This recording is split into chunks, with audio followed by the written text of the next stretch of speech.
तो नमस्कार दोस्तों, स्वागत है आपका हमारे यूट्यूब चैनल शिक्षाशाला में। हम अपनी आज की वीडियो में डिस्कस करने वाले हैं क्लास 6 के एनसीईआरटी ज्योग्राफी की द अर्थ आवर हैबिटेंट, यानी कि पृथ्वी हमारा आवास का पहला चैप्टर सौर मंडल में पृथ्वी। आशा करता हूं दोस्तों आपको हमारी वीडियो पसंद आएगी।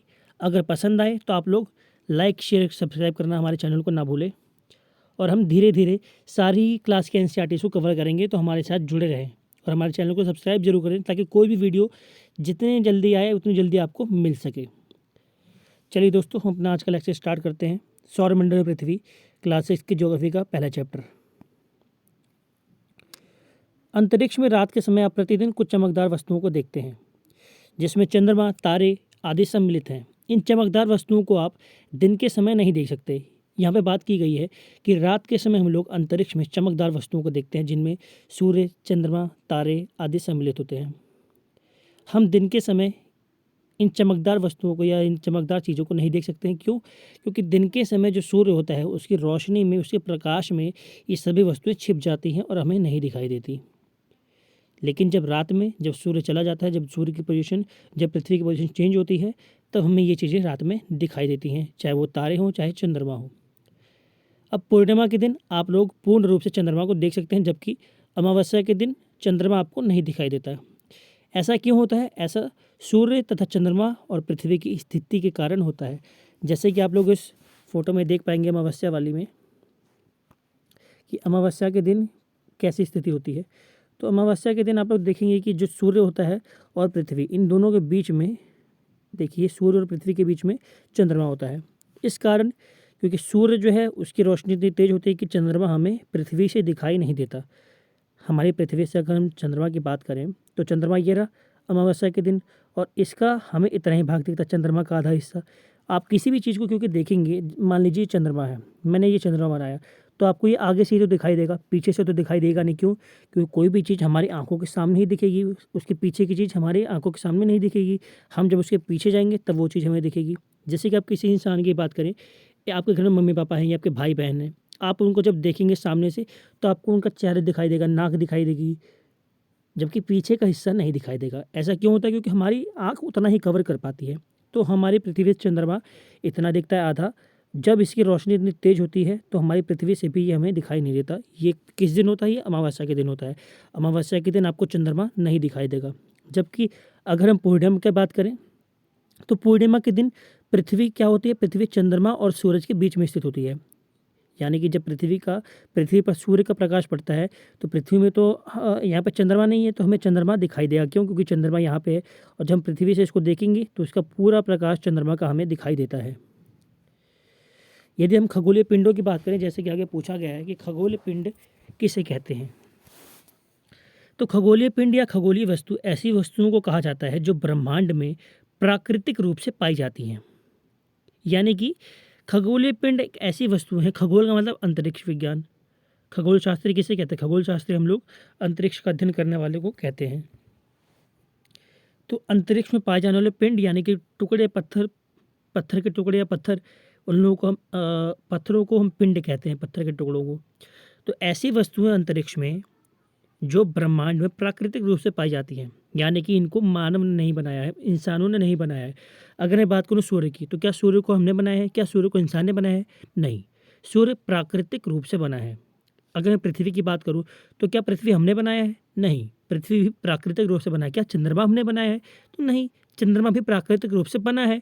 तो ऐसे खगोलीय पिंड जो प्राकृतिक रूप से अंतरिक्ष में पाए जाते हैं, इनको हम क्या कहते हैं? हमारे ब्रह्मांड में जो पाए जाते हैं प्राकृतिक रूप से पिंड, इनको हम लोग खगोलीय पिंड कहते हैं। जैसे कि तारे, ग्रह, उपग्रह, गैलेक्सी, उल्कापिंड आदि।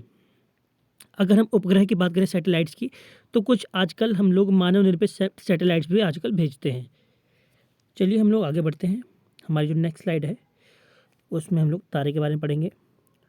अब हम देखते हैं तारा क्या है। तो कुछ खगोलीय पिंड बड़े आकार वाले तथा गर्म होते हैं। ये गैस के बने होते हैं। इनके पास अपनी ऊष्मा तथा अपना प्रकाश होता है। सूर्य भी एक तारा है।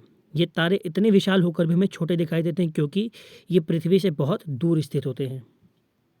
दोस्तों, आप टेंशन ना लें, आपको ये पीडीएफ हमारे टेलीग्राम चैनल पे, जिसका लिंक आपको डिस्क्रिप्शन में मिल जाएगा वीडियो की, वहाँ से आप लोग इस पीडीएफ को डाउनलोड भी कर सकते हैं। तो आपको टेंशन लेने की कोई बात नहीं, आप आराम से इस वीडियो को देखिए। इस वीडियो को देखने के बाद आप लोग हमारी जो PDF है वो भी डाउनलोड कर सकते हैं टेलीग्राम के लिंक से। अगर हम तारा की बात करें तो जैसे कि हमने पढ़ा कि तारे जो हैं वो ऐसे खगोलीय पिंड हैं जो बड़े आकार वाले हैं। इनका जो आकार है वो बहुत ही बड़ा है, इनका साइज़ बहुत ही बड़ा है और ये गर्म होते हैं। इनके अंदर गर्मी होती है, गर्म गैसें भरी होती हैं। ये गैस जैसे हमने बोला ना, ये गैस से बने हैं, तो इनके अंदर गर्म गैसें भरी होती हैं। इनके पास अपनी ऊष्मा तथा प्रकाश होता है। ये देखिए दोस्तों, आपसे क्वेश्चन भी पूछा जा सकता है कि ऐसे खगोलीय पिंड जिनके पास अपनी ऊष्मा और प्रकाश होता है क्या कहलाते हैं? तो ऐसे खगोलीय पिंड तारे कहलाते हैं। आप इसको नोट कर सकते हैं कि इनके पास अपनी ऊष्मा व अपना प्रकाश होता है, यानी कि ये दूसरे के प्रकाश से नहीं चमकते। जैसे कि मैं बात करूँ सूर्य की, तो क्या सूर्य किसी और के प्रकाश से चमकता है? नहीं, इसके पास अपना ही अपनी लाइट है, इसके पास अपनी ऊष्मा है तथा अपना प्रकाश है। जैसे कि आगे लिखा भी है कि सूर्य भी एक तारा है। ये तारे इतने विशाल होकर भी हमें छोटे दिखाई देते हैं। क्यों? देखिए, हम तारों को जब आसमान में देखते हैं तो हमें बहुत ही छोटे दिखाई देते हैं। ऐसा क्यों है? क्योंकि ये हमसे करोड़ों लाखों किलोमीटर दूर हैं। ये हमारे बहुत ही पास में नहीं है। ये अंतरिक्ष में भी, यदि ये अंतरिक्ष में होते तो आप लोग जब एयरप्लेन से जाते हैं तो आपको तो ऊपर ही दिखाई देते, तो ऐसा नहीं है। ये हमसे बहुत ही दूरी पर स्थित होते हैं, इसलिए हमें छोटे दिखाई देते हैं। ये नेचुरल फेनोमेना है। अगर आप किसी भी चीज़ को जितनी दूर से देखेंगे वो आपको उतनी छोटी दिखाई देगी। जैसे कि मैंने ये गोला बनाया, अगर आप इस फ़ोन को दूर करेंगे तो आपको एक गोला उतना ही छोटा दिखाई देगा, लेकिन जितना पास करेंगे उतना ही बड़ा दिखाई देगा। तो कोई भी चीज़ हमारी जितनी पास होती है वो उतनी बड़ी दिखाई देती है और जितनी दूर जाती है वो उतनी ही छोटी दिखाई देती है। यही कारण है कि तारे हमें छोटे दिखाई देते हैं। क्यों? क्योंकि हमसे बहुत दूरी पर स्थित है। अगर हम नक्षत्र मंडल की बात करें तो रात में आसमान में बनाई गई तारों की विभिन्न आकृतियों को हम क्या कहते हैं? नक्षत्र मंडल। यानी कि सिंपल सी डेफिनेशन है कि आसमान में तारों द्वारा बनाई गई विभिन्न आकृतियों को हम क्या कहते हैं? नक्षत्र मंडल कहते हैं। आप देखेंगे कि तारे विभिन्न आकृतियाँ बनाते हैं। कुछ तारे, जैसे मैंने ये बनाया, तो ये तारा क्या बना रहा है? ये त्रिभुज बना रहा है ना। ऐसे ही तारे क्या करते हैं? बहुत सारी विभिन्न आकृतियाँ बनाते हैं। तो इन्हीं आकृतियों को हम लोग क्या कहते हैं? नक्षत्र मंडल। जैसे कि अर्सा मेजर या बिग बियर, ये भी एक नक्षत्र मंडल है। सबसे आसानी से पहचाना जाने वाला जो नक्षत्र मंडल है वो है सप्तऋषि। आप नोट भी कर सकते हैं कि सप्तऋषि एक ऐसा नक्षत्र मंडल है जिसको आसानी से पहचाना जा सकता है। क्यों? सप्त यानी कि 7, तो 7 तारों का समूह क्या कहलाता है? सप्तऋषि। जैसे कि आप इस फोटो में देख सकते हैं, 1 2 3 4 5 6 7, ये 7 तारों का समूह है। तो इस तारे के समूह को हम क्या कहेंगे? सप्तऋषि। अब इसी सप्तऋषि से एक और तारे को पहचाना जाता है, वो तारा है ध्रुव तारा। यदि हम ध्रुव तारे की बात करें तो प्राचीन समय में लोग रात के समय दिशा का जो पता लगाना होता था उनको, वो ध्रुव तारे की सहायता से ही पता लगाते थे। यानी कि आप अभी भी देखेंगे गांव के जो लोग होंगे, तो गांव में अभी भी ज़्यादातर लोग जो रात के समय यात्रा पर निकलते हैं या कहीं घूमने जाते हैं, तो वो लोग दिशा का पता करने के लिए किसी नेविगेटर का नहीं, बल्कि वो लोग तारों का प्रयोग करते हैं। क्यों? वो ध्रुव तारे को देखते हैं। यदि हम ध्रुव तारे की बात करें तो आप देख पाएंगे यहाँ पर ध्रुव तारा, ये ध्रुव तारा जो होता है ये उत्तर दिशा का संकेतक है और ये सप्तऋषि से आसानी से पहचाना जा सकता है। जैसे कि आप सप्तऋषि में देखेंगे तो ये जो 2 तारे एक साथ आपको एक लाइन में दिखाई दे रहे हैं, इन्हीं लाइन में आप सीधा देखेंगे तो आपको एक ध्रुव तारा भी दिखाई देगा जिसके अंदर सबसे ज़्यादा चमक होगी आसमान में। अगर आपसे प्रश्न पूछा जाए कि आसमान में सबसे चमकदार तारा कौन सा होता है, तो वो ध्रुव तारा होता है।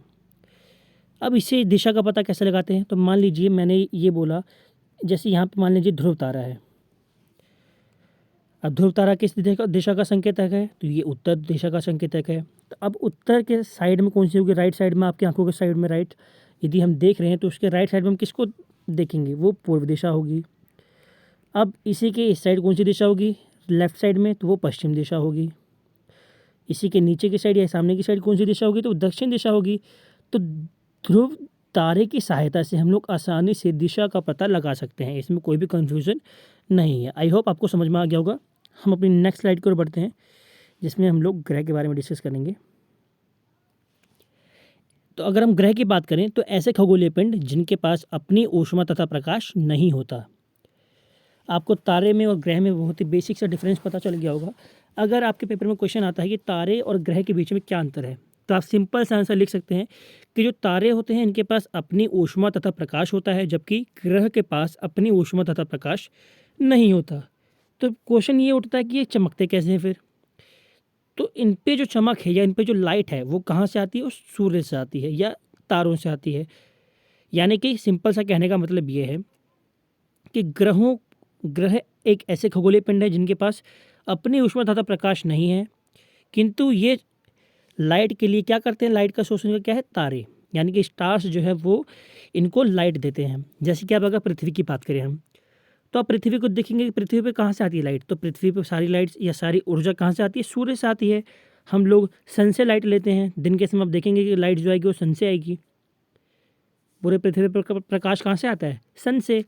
तो सूर्य क्या है, एक तारा है। अब तारे से ही तो हम लोगों पर लाइट आ रही है ना। हमारे पास अपनी ग्रह, अगर सूर्य ना आए, जैसे कि आप रात में देखते हैं कि जब सूर्य नहीं होता तो क्या होता है, आसमान में पूरा अंधेरा अंधेरा छा जाता है ना। अगर कोई पूछे आपसे कि ग्रह का शाब्दिक अर्थ क्या है, यानी कि ग्रह जो है इस शब्द से आप क्या समझते हैं, तो ग्रह जिसे अंग्रेजी में प्लैनेट कहते हैं, अंग्रेजी में से क्या कहते हैं, प्लैनेट, ये ग्रीक भाषा के प्लैनेटाई शब्द से बना है। ग्रीक भाषा के प्लैनेटाई, जैसे हिंदी और इंग्लिश भाषा है, ऐसी ग्रीक भाषा है यूनान की, जिसमें हम लोग प्लैनेटाई कहते हैं ग्रहों को। अब इस प्लैनेटाई का मतलब क्या है, तो इस प्लैनेटाई का मतलब है चारों ओर चक्कर लगाने वाला या परिभ्रमक। प्लैनेटाई का मतलब क्या है, चारों ओर चक्कर लगाने वाला या फिर परिभ्रमक। अब चारों ओर चक्कर किसके लगा रहा है, तो ये सूर्य के चारों ओर चक्कर लगा रहा है। यानी कि अगर ये सूर्य है तो ग्रह क्या करते हैं, ग्रह इसके चारों ओर चक्कर लगाते हैं। हमारी पृथ्वी भी सूर्य के चारों ओर इसी प्रकार चक्कर लगा रही है। तो सिंपल सा ग्रह का क्या अर्थ हो गया, ग्रह का अर्थ हो गया कुछ ऐसे पिंड जो किसी का चक्कर लगाते हों, किसी के परिभ्रमक हों। जैसे कि पृथ्वी, बुध, मंगल, बृहस्पति, शनि, ये सब क्या है, ये ग्रह हैं। अब ये ग्रह क्या कर रहे हैं, सूर्य का चक्कर लगा रहे हैं। आप इस फोटो में आसानी से देख सकते हैं, ये सूर्य है, फोटो को ध्यान से देखिए, सूर्य है।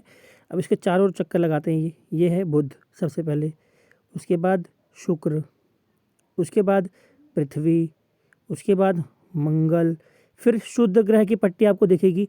शुद्ध ग्रह छोटे छोटे पत्थर हैं जो अभी ग्रह बनने के कंडीशन में, बट ग्रह बन नहीं पाए हैं, बहुत ही छोटे छोटे पत्थर हैं।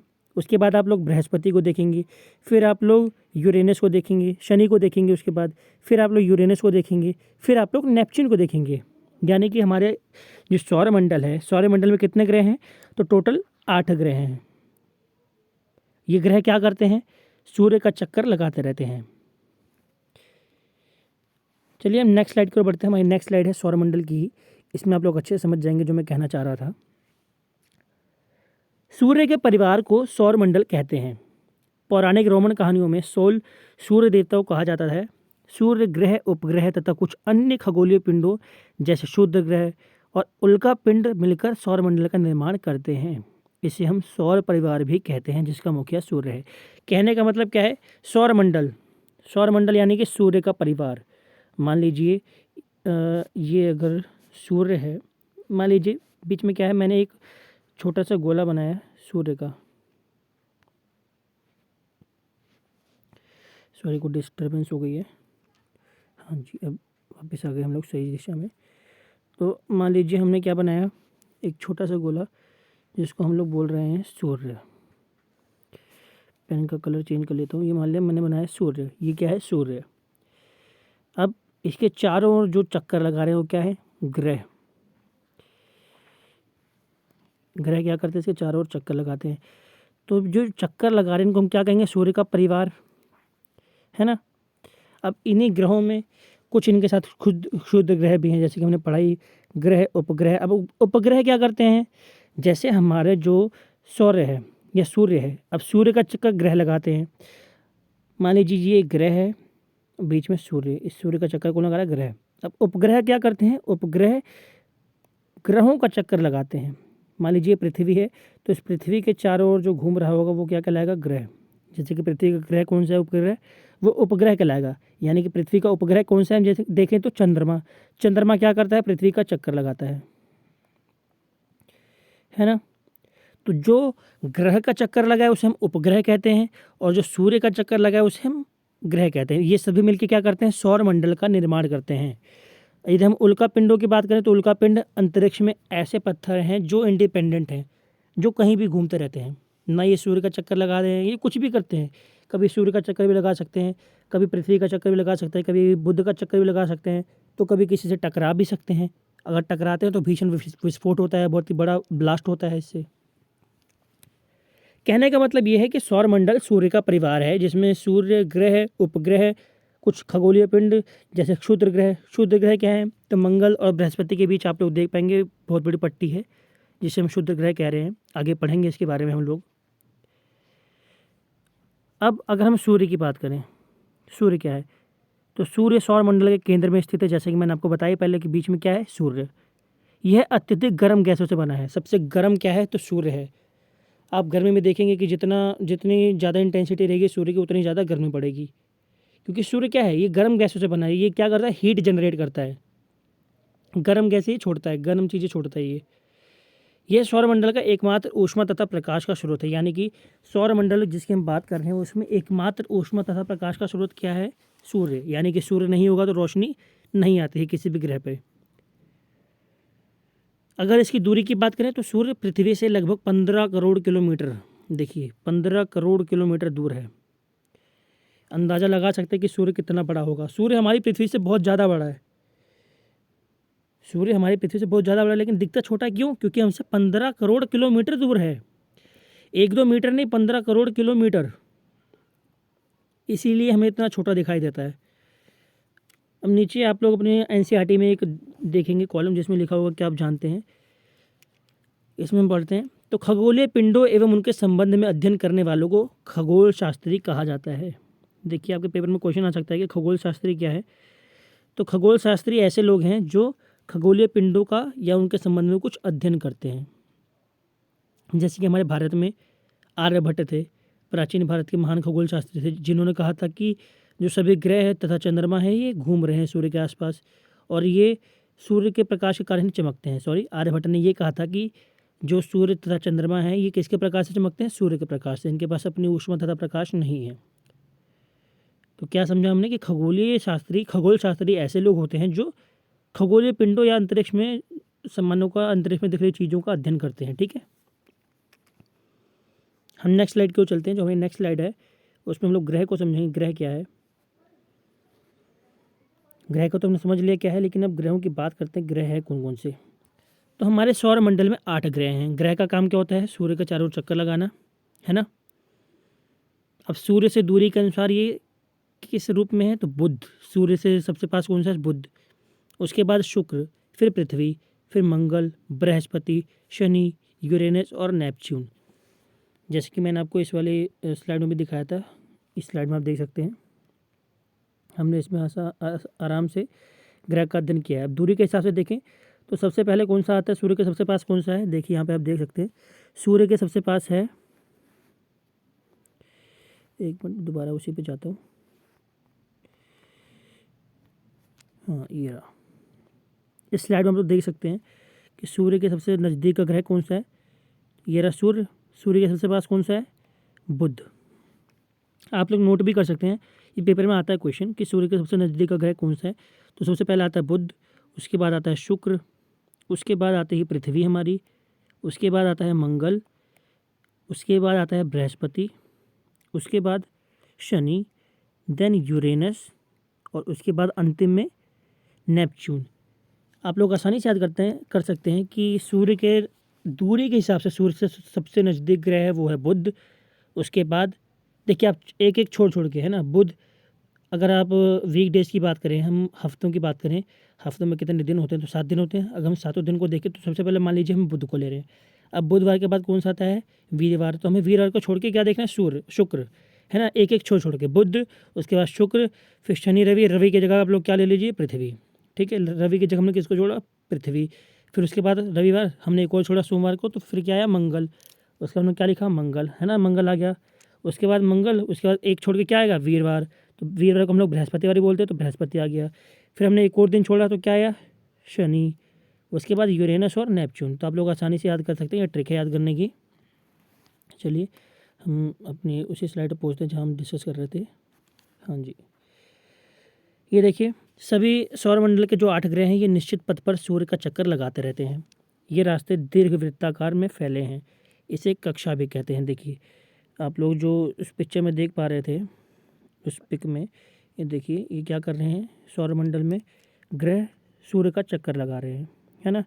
अब जिस रास्ते से लोग चक्कर लगा रहे हैं, ये देखिए आपको रास्ता दिखाई दे रहा होगा, ये सफ़ेद सफ़ेद लाइनें, इन पथों को हम लोग क्या कहते हैं, कक्षा, ऑर्बिट, अपने कक्ष में घूम रहे हैं, है ना। इसी लेन पे लोग घूमते रहते हैं आसपास, तो उनको क्या कहते हैं हम लोग, सूर्य का कक्षा कहते हैं, इन्हें ग्रहों की कक्षा। अब ये जिस रास्ते से घूम रहे होते हैं, एक तो होता है गोल, ये लोग गोल नहीं घूम रहे हैं, ये लोग दीर्घ वृत्ताकार घूम रहे हैं। देखो मान लीजिए सूर्य है, तो ये लोग ऐसे ऐसे घूम रहे हैं, ये गोल नहीं है, ये दीर्घ वृत्ताकार है, मतलब लंबा गोल बना रहे हैं ये लोग। साइड में चौड़ा है ये, है ना, ये छोटा है एरिया, ये चौड़ा है, इसे हम लोग क्या कहते हैं, दीर्घ वृत्ताकार। तो हमारी पृथ्वी की शेप भी कैसी है, हमारी पृथ्वी की शेप भी जियोइड है, जियोइड यानी कि दीर्घ वृत्ताकार, इस तरह की शेप है हमारी पृथ्वी की। चलिए हम लोग उसे स्लाइड देखते हैं, समझ में आ रहा होगा आपको मैं क्या कहना चाह रहा हूँ। बुध सूर्य के सबसे नज़दीक ग्रह है। अपनी कक्षा में सूर्य का चक्कर लगाने में बुध को 88 दिन लगते हैं, यानी कि एक चक्कर सूर्य का कितने दिनों में लगाता है, तो 88 दिन में लगाता है। आप लोग अगले चैप्टर में, जो सेकंड चैप्टर है उसमें गतियों के बारे में पढ़ेंगे, उसमें हम लोग इसको डिटेल से पढ़ेंगे। शुक्र को पृथ्वी का जुड़वा ग्रह माना जाता है क्योंकि इसका आकार एवं आकृति लगभग पृथ्वी के समान है। सीरस और प्लूटो को बौने ग्रह कहा जाता है। देखिए अगर हम शुक्र की बात करें तो शुक्र को हम लोग पृथ्वी का जुड़वा ग्रह कहते हैं। क्यों? क्योंकि जो शुक्र का जो आकृति है वो पृथ्वी के समान ही है, इसका आकार पृथ्वी के लगभग समान ही है, हमें देखने में पृथ्वी की तरह ही उतनी ही बड़ी दिखाई देती है। और आप लोग कभी कभी देखेंगे कि जब सूर्य होता है तो सूर्य के साथ में या आसमान में आप लोग एक और सफ़ेद सफ़ेद देखते हैं, गोल गोल सा, कभी कभी सुबह दिन के समय, वो जो हमें दिखाई देता है आसमान में, क्या होता है, शुक्र। शुक्र पृथ्वी से बहुत पास में है। क्योंकि अगर हम प्लूटो की बात करें तो प्लूटो भी कुछ समय पहले ग्रह हुआ करता था, लेकिन 2006 में इसको ग्रह की श्रेणी से हटा दिया गया। क्यों? क्योंकि ये अपने ऑर्बिट में नहीं घूम रहा था, ये किसी और में घूम रहा था। यानी कि जो सीरस हैं और प्लूटो, इनको बौने ग्रह कहते हैं, इन्हें ग्रह की श्रेणी में नहीं रखा जाता। ग्रह 8 ही हैं हमारे। कौन कौन से हैं? पहले बुध, आप लोग नोट भी कर सकते हैं, पहले बुध, फिर शुक्र दूरी के हिसाब से, फिर पृथ्वी, फिर मंगल, उसके बाद बृहस्पति, उसके बाद शनि, फिर यूरेनस और अंतिम में नेपच्यून। बहुत ही आसान है ये, नाम भी याद करने में ज़्यादा दिक्कत नहीं होगी। अगर पृथ्वी की बात करें तो सूर्य से दूरी के हिसाब से पृथ्वी तीसरा ग्रह है ना। पृथ्वी तीसरे नंबर पर आ रहा है। पहले कौन आता है सूर्य की दूरी के हिसाब से? सबसे पहले बुध आता है, फिर शुक्र आता है, फिर आती है पृथ्वी। तो पृथ्वी तीसरे नंबर का ग्रह है। आकार में ये 5वां सबसे बड़ा ग्रह है। आकार में मतलब 5वें नंबर पर सबसे बड़ा ग्रह है। सबसे पहले कौन है? बृहस्पति। उसके बाद जो लास्ट का 4 है वो स्टार्टिंग लाइन से आते हैं बड़े बड़े होने पे, यानी कि सबसे बड़ा ग्रह जो है वो बृहस्पति, उससे छोटा शनि, उससे छोटा यूरेनस, उससे छोटा नेपच्यून, फिर आता है पृथ्वी। तो पृथ्वी कौन से नंबर पर आ रहा है? 5वां। तो आकार में कितना बड़ा हुआ? 5वें नंबर पर आता है साइज में अपने। पृथ्वी सौरमंडल का सबसे अद्भुत ग्रह है। इसे नीला ग्रह भी कहा जाता है। क्यों अद्भुत ग्रह क्यों है? क्योंकि पृथ्वी पर ही जो जीवन है वो पाया जाता है। पृथ्वी के अलावा किसी भी ग्रह पर जीवन नहीं है। पृथ्वी के पास अपना वायुमंडल है, पृथ्वी के पास सब कुछ है, पृथ्वी में जल है। जीवन जीने के लिए क्या चाहिए? ऑक्सीजन। तो ऑक्सीजन पृथ्वी पर है। जल कहाँ पे है? बिना जल के तो जीवन संभव नहीं है, संभव ही नहीं है बिना जल के जीवन। तो जल कहाँ पे है? पृथ्वी पर है। इसीलिए उसको पृथ्वी को सौरमंडल का सबसे अद्भुत ग्रह भी कहा जाता है। उसे नीला ग्रह भी कहते हैं। नीला क्यों? अगर आप अंतरिक्ष से देखेंगे तो हमें नीला नीला दिखाई देगा। क्यों? क्योंकि पृथ्वी अगर आप देखेंगे तो पृथ्वी ये है, ज़्यादातर हिस्से में इसके पानी फैला हुआ है, ज़्यादातर हिस्से पे। तो इसी ऊपर से अगर देखेंगे तो पानी का कलर कौन सा होता है? नीला। तो हमें नीला नीला दिखाई देता है ये। अब प्रकाश की गति 30 लाख किलोमीटर प्रति सेकंड है, फिर भी सूर्य की प्रकाश को पृथ्वी तक पहुंचने में 8 मिनट लगता है। देखिए पेपर में क्वेश्चन आ सकता है कि जो सूर्य का प्रकाश है वो पृथ्वी पर कितनी देर में पहुंचता है? तो पृथ्वी में कितनी देर में पहुंचता है? 8 मिनट में। ठीक है, मतलब जब सूर्य उदय होता है तो वो पृथ्वी पर उसकी रोशनी पहुंचने में कितना टाइम लगता है? 8 मिनट का। जबकि प्रकाश की गति कितनी है? 30 लाख किलोमीटर प्रति सेकंड, यानी कि 1 सेकंड में ये 30 लाख किलोमीटर जो लाइट है वो चली जाती है। सोचिए इतनी स्पीड। चलिए हम नेक्स्ट स्लाइड पे चलते हैं, जिसमें हम लोग चंद्रमा को समझेंगे।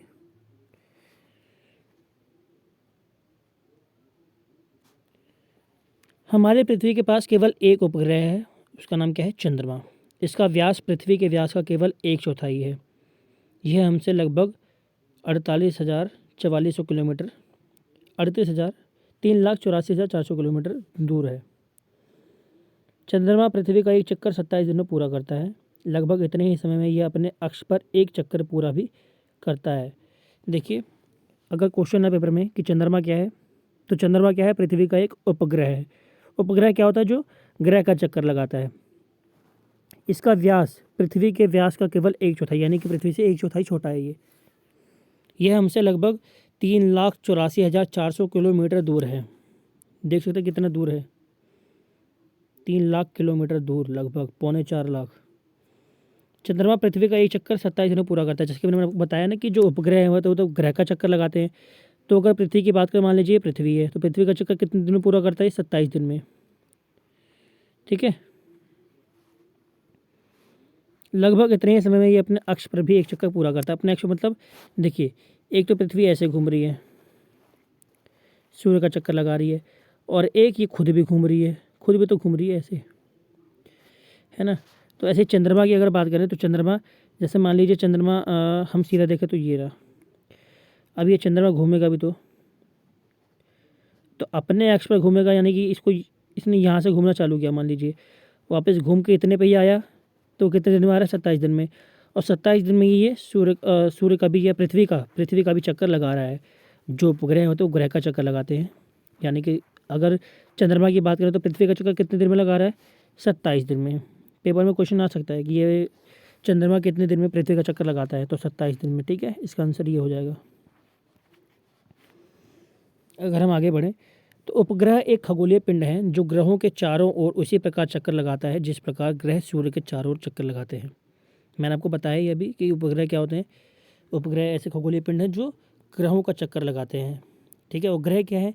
ग्रह सूर्य का चक्कर लगा रहे हैं, यानी कि सारा खेल किस में चल रहा है? चक्कर में।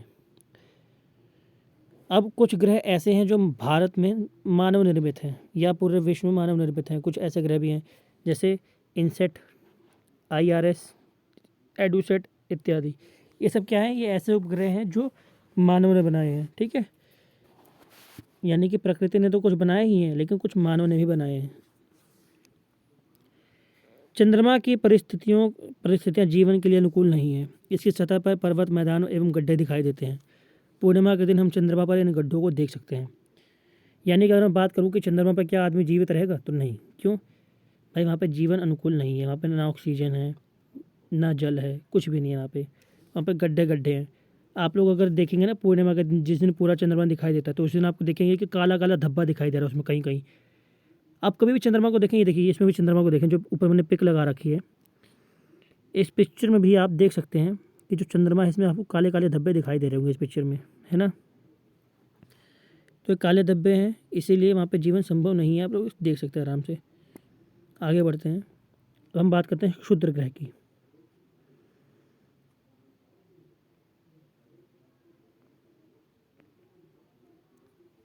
तारों एवं ग्रहों के अतिरिक्त असंख्य छोटे पिंड सूर्य के चारों ओर चक्कर लगाते हैं। इन पिंडों को क्षुद्र ग्रह कहा जाता है। ये देखिए, क्षुद्र ग्रह क्या है? तो जो तारे नहीं बन पाए, छोटे छोटे पत्थर जो क्या कर रहे हैं? सूर्य के चारों ओर चक्कर लगा रहे हैं, कहीं भी जा रहे हैं। इन पिंडों को हम क्या कहते हैं? क्षुद्र ग्रह। डेफिनेशन आप लोग यहाँ से लिख सकते हैं। अब इनकी स्थिति कहाँ पे है? ये देखिए, आप लोग ये देख पा रहे होंगे नीचे जो ड्राइंग है, इसमें मंगल और बृहस्पति के बीच में इनकी स्थिति होती है। यानी कि क्षुद्र ग्रह की पट्टी कहाँ पे है? तो मंगल और बृहस्पति के बीच में। पेपर में क्वेश्चन आ सकता है कि क्षुद्र ग्रह कहाँ स्थित है, तो क्षुद्र ग्रह मंगल और बृहस्पति के बीच में स्थित हैं। ठीक है, बहुत ही आसान क्वेश्चन है, आप लोग आंसर कर सकते हैं इसका। वैज्ञानिकों के अनुसार क्षुद्र ग्रह ग्रह के ही भाग होते हैं जो कि बहुत वर्ष पहले विस्फोट के बाद ग्रहों से टूटकर अलग हो गए। देखिए, कभी कभी क्या होता है कि आसमान में इतने सारे पत्थर हैं, कभी कभी जब वो टकराते हैं ग्रहों से या उपग्रहों से या किसी भी चीज़ों से, तो क्या होता है उनको कुछ हिस्सा अलग हो जाता है। अब ये कुछ हिस्सा अलग होकर नीचे तो गिरेगा नहीं, ये कुछ हिस्सा अंतरिक्ष में ही घूमता रहता है गुरुत्वाकर्षण बल के कारण। हम उन्हीं को क्या कहते हैं? क्षुद्र ग्रह कहते हैं। अगर हम उल्का पिंडों की बात करें, आप जैसे इस पिक्चर में देख पा रहे होंगे, उल्का पिंड क्या होता है, कभी कभी न्यूज़ में आता है ना कि उल्का पिंड बड़ी रफ्तार से पृथ्वी की ओर बढ़ रहा है, गिरेगा तो विस्फोट होगा। ये देखिए, ये क्या है? उल्का पिंड है जो नीचे गिर रहा है, ग्रह की तरफ बढ़ रहा है।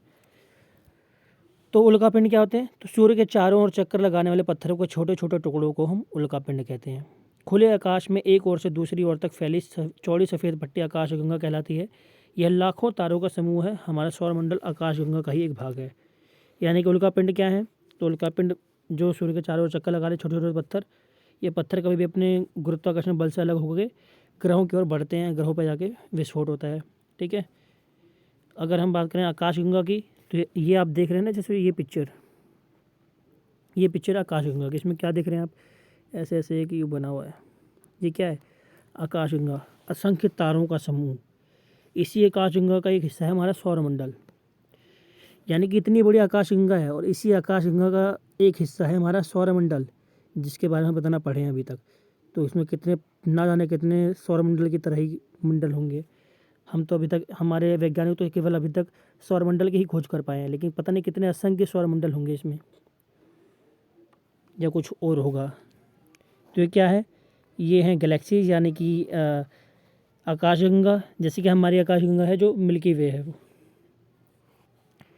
यह लाखों तारों का समूह है। ठीक है। ये क्या है? तारों का समूह। आप देख सकते हैं ये तारे आपको दिखाई दे रहे होंगे, इतने सारे तारे हैं। अगर हम ब्रह्मांड की बात करें तो लाखों आकाशगंगाएं मिलाकर ब्रह्मांड का निर्माण करते हैं। यानी कि समझ सकते हैं भाई, जिसका अभी तक हमने अध्ययन नहीं किया है, ब्रह्मांड। ब्रह्मांड बहुत ही लंबा है, बहुत ही विस्तृत है, बहुत ही बड़ा है। हम तो केवल पृथ्वी को ही जानते हैं अपनी अभी तक। हम तो सिर्फ पृथ्वी पे रहते हैं, या चंद्रमा पे गए होंगे, या फिर हमने मार्स पे देखा है। इसके अलावा तुम कहीं गए नहीं। और तो ब्रह्मांड तो बहुत बड़ा है ना। ब्रह्मांड की तो कल्पना पूरे ब्रह्मांड की कर ही नहीं जा सकती कि ब्रह्मांड कितना बड़ा होगा। तो आई होप दोस्तों आपको हमारा लेक्चर पसंद आया होगा। हमारी ये जो सीरीज़ थी, या हमारा जो क्लास 6 का पहला चैप्टर था, यहीं पे ख़त्म होता है। अगर आपको हमारा चैप्टर पसंद आया हो, हमारा लेक्चर पसंद आया हो, हमने जिस तरीके से आपको पढ़ाया, तो आप ज़्यादा से ज़्यादा लोगों तक हमारी वीडियो को शेयर करें, ताकि हमारे मोटिवेशन बढ़े। और अभी तक अगर आपने सब्सक्राइब नहीं किया है हमारे चैनल को, सब्सक्राइब करना ज़रूर भूलें। और सब्सक्राइब करना ज़रूर ना भूलें यानी कि सब्सक्राइब ज़रूर करें। ठीक है। और बेल घंटी को तो ज़रूर दबा दें। ठीक है दोस्तों, इन्हीं शब्दों के साथ जय हिंद, जय भारत।